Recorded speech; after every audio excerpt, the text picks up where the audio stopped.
Yes, yes, yes. Today, we are going to talk about things that's going to make it impossible to lose when it comes to trading. And what I mean is, I'm going to talk about how to make it almost impossible to fail as a trader. Trust me, you're going to love this one. So let's go. Now, let's talk about the first thing you need to know. You need to know what you are good at and focus on that because every trade that you see in the market is not yours. You might be a breakout trader or you might be a pullback trader. Whatever the case is, every trade is not yours. I remember one day I was trading, right? And I made, I think 3K or 4K.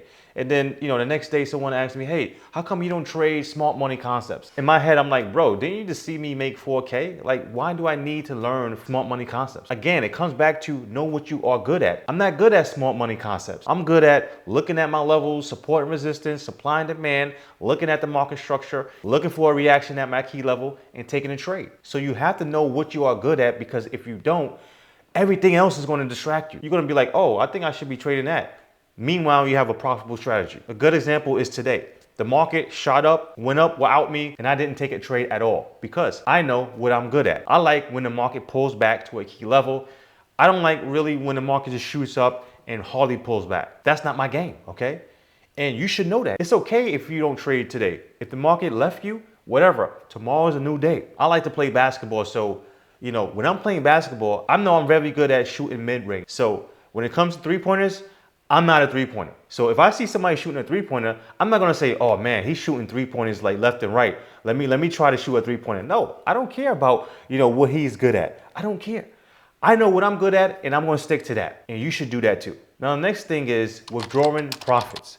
Again, we're talking about how to make it impossible to lose. What's gonna happen if you don't withdraw your profits? I'm gonna tell you what's gonna happen, okay? You're gonna get too cocky and then you're gonna say, you know what, this trade I know for a fact is gonna go up. And you're gonna size up so much and you're gonna lose a lot of money. And guess what? You're gonna say to yourself, man, I just lost a lot of money. I need to make that back. And then you try to make it back and you lose more. And then you lose more and then you blow up your account. And then you wipe out all the profits that you made maybe 2 months ago.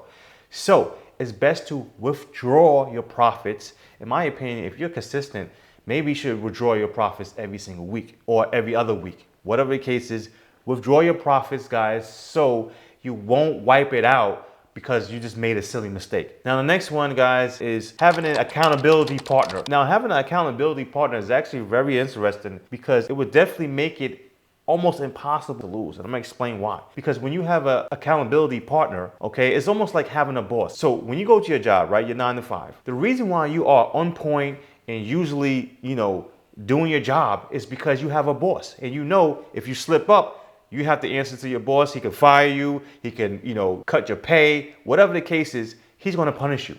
And you know that. So every time you go to your job, you are on point. Now, when it comes to trading, we don't have a boss. We don't have nobody to report to.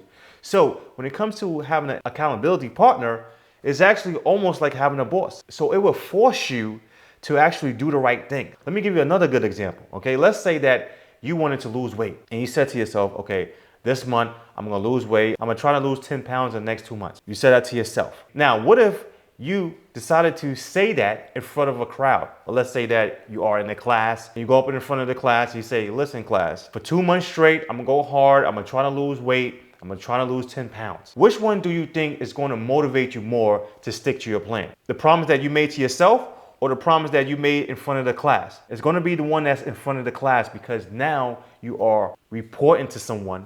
And if you don't do that, they're going to hold you accountable. And not only that, you're going to look silly or you're going to feel embarrassed if you don't achieve that goal. So having an accountability partner is actually very powerful if you use it the right way. So you want your accountability partner to punish you, to do things that will make it almost impossible for you to fail. Now, the next one is earn the right to size up. Guys, remember, we're talking about making it impossible to fail. So if you don't earn the right to size up, guess what? You're gonna fail because you're gonna size up too fast and you're gonna blow up your account. So the best thing to do is you have to earn the right to size up. You have to prove to yourself that you are ready to size up. Sizing up is not an easy thing. A lot of people think it's easy to size up. No, it's not. Because let's say that you are used to risking $20 per trade and you lose 3 times in a row, that's only $60. But let's say you bump it up to $500, okay? 3 times 500 is $1,500. Now, you see the difference? It's going to be harder for you to actually absorb that and get used to losing that much. So you have to prove to yourself you can actually size up. And when you do size up, make sure it's little by little. Because if you don't prove to yourself that you are ready to size up, guys, I don't know how you're going to take your trading to the next level. Now, the next one is journal with screenshots, guys. With screenshots. So you just don't want to write in your journal. No, guys, you want screenshots. You want to look over your trades. This is what's going to make you a professional trader. And I don't know what you guys are doing. Okay, some of you guys are really playing games. Like, you really think that trading is a hobby. Like, you think this is a video game or you could do this in your sleep. Guys, no, this is a business. You got to treat it like a business. You have to be obsessed with your stats. You have to know why this is not working, what to do next, everything. You have to know your behavior, why you're revenge trading. You have to dig deep. And your journal and your screenshots are going to help you with that. Now, the next thing is study when the market is closed.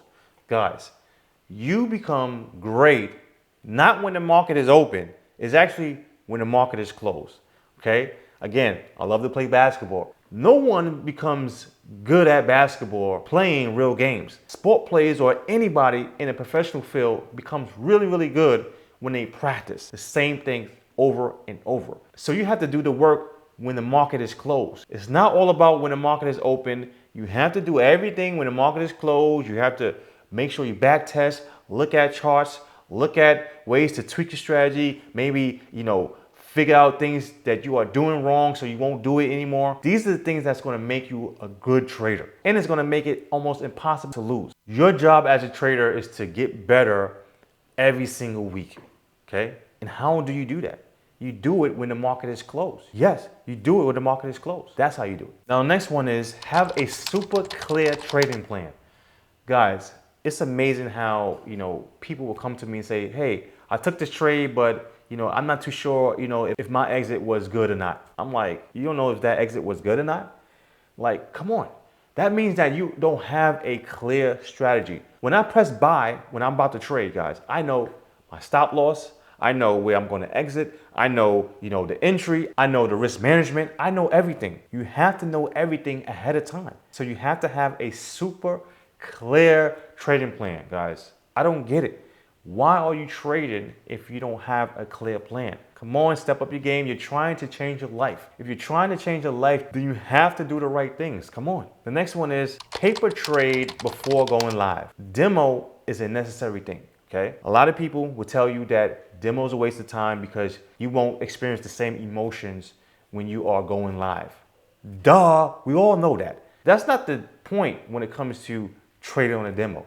The point is to get used to your strategy. Get used to the live markets. Get used to click and buy and sell. Get used to when the market is consolidating. Get used to when the market is breaking out. Everything is all about practice.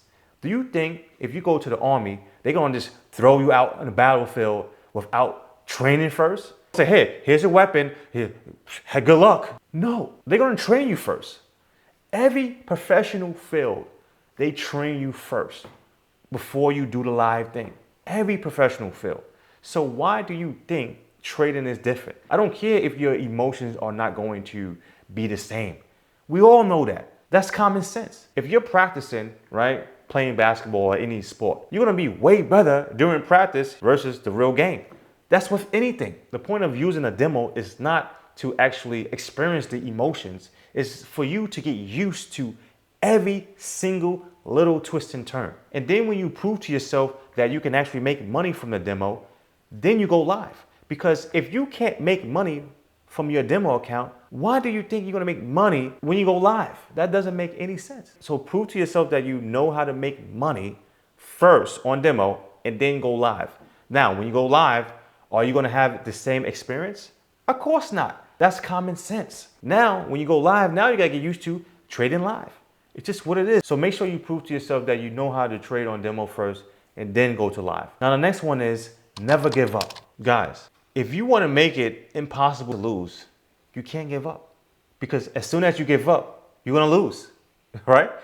So you have to be that guy that keeps going no matter what, no matter how you feel, no matter if, things don't look right now. Just keep going and keep practicing and keep improving. Because I'm telling you right now, most people give up. So if you don't give up, you're gonna be ahead of 95% of people that's trading the market. You have a better chance when you don't give up, guys. You have to understand, guys, every single time that you are making mistakes and learning from your mistakes, you are getting smarter and smarter and smarter.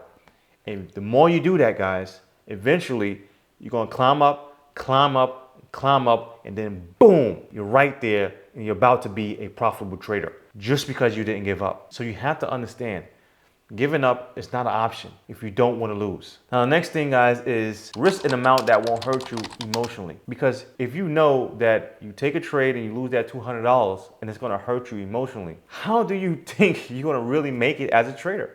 Every time you lose money, you're like, oh man, I lost money. Oh man, I lost money. You're never going to make it that way. So the best thing to do is you have to risk an amount that you are okay losing. So if you're okay losing $10, then risk that. If you're okay losing $40, then risk that. If you're okay with losing $100, then do that. If you're not okay with that, then you need to save up some more money. But make sure that you are okay with risking a certain amount per trade so it won't hurt you emotionally, because if it hurts you emotionally, you're never going to trade the right way. Everything is going to be about money. Oh my gosh, I want to take this trade, but I think I might lose. And boom, next thing you know, that trade is a winner. You didn't take it because you are scared. Guys, you can never, ever win that way. Never. Again, remember, we are talking about what you can do to make it almost impossible to lose. And this is one of the things right here. Now, the next thing is know when to hold longer. This right here is going to keep you in the game, because you can have a strategy that has a 40% win rate, a 50% win rate, and still win, because your winners are bigger than your losers. So know when to hold longer. Certain trades, you might have to scalp it. Boom, the market is slow, whatever the case is, I'm gonna scalp this trade. But if the market is booming, if it's trending hard, you know, okay, this is a trade I need to hold longer. So you need to do that, because this is definitely what's gonna help you stay in the game. Because you're gonna have losers, guys, you know that. You're gonna have losers, and you're gonna have winners. But if you have your winners and it's bigger than your losers, you're gonna definitely make it almost impossible to lose. And that's the name of the game. So if you want a strategy that will help you take your trading to the next level, make sure you look at this video about supply and demand. It will help you use a trading strategy that will take your trading to the next level.